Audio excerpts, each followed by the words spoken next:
சீயக்காய் இது பாரம்பரிய ஆயுர்வேத மூலிகை. இது நம்ம தலைமுடி வாஷ் பண்ணுறதுக்கு யூஸ் பண்ணுறோம் இல்லையா. வீட்டில் தயாரித்த சீவக்காய்க்கு நான் சொல்கிற இந்த டிப்ஸு ட்ரை பண்ணி பாருங்கள்.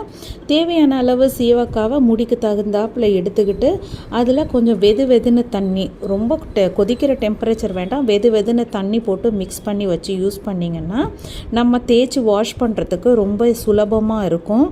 லைக் ஷாம்பு மாதிரி இருக்காது, நுர வராது, ஆனால் நல்லா அழுக்கெல்லாம் எடுத்துரும். சீவக்காயில் ஒரே ஒரு ட்ராபேக், கொஞ்சம் அதிகமாக ஆயிடுச்சுன்னா மட்டும் கொஞ்சம் ஸ்கேல்பை ட்ரை பண்ணிடும். சீவக்காய் உபயோகப்படுத்துறதுனால நம்ம முடிக்கில் அதிக சிக்கு வராது, முடி பளபளப்பாக ஆரோக்கியமாக இருக்கும். சீவக்காயில் நிறைய ஆன்டி ஆக்சிடென்ட்ஸ்லாம் இருக்குது, தலைமுடி வளர்ச்சியை தூண்டும். சீவக்காயில் CAEK அப்படின்ற விட்டமின்ஸ்லாம் இருக்குது.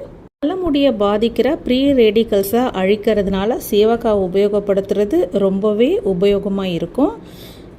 நேச்சுரல் கண்டிஷ்னர் போல் நமக்கு உபயோகப்படுத்துது. இந்த மாதிரி நமக்கு வீட்டில் அரைச்ச சீவக்காவை தேவையான அளவு ஒரு வெதுப்பான, கொஞ்சம் வெதுப்புக்கு கொஞ்சம் அதிகமாக இருந்தாலும் பரவாயில்ல, அந்த தண்ணியில் போட்டு மிக்ஸ் பண்ணிவிட்டு ஒரு 5-10 மினிட்ஸ் வச்சுருந்து அதை ஆறின பிறகு தலைக்கு போட்டு வாஷ் பண்ணி பாருங்கள்.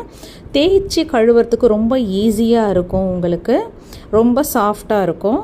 சீயக்காய் யூஸ் பண்ணுறதுனால பொடுகு தொல்லையிலேருந்து தப்பிக்கலாம். அதில் போடுற வெந்தயம் பொடுகு தொல்லையை நீக்கும். முடியோட வளர்ச்சிக்கு தூண்டுற மாதிரி வேர்களுக்கு ஊட்டமளிக்கும். சீவக்காய் போடுறதுனால முடி அடர்ந்து நீளமாக நல்லா வளரும். நீங்களும் யூஸ் பண்ணி பாருங்கள். தேங்க்யூ ஃபார் வாட்சிங். Please subscribe my channel.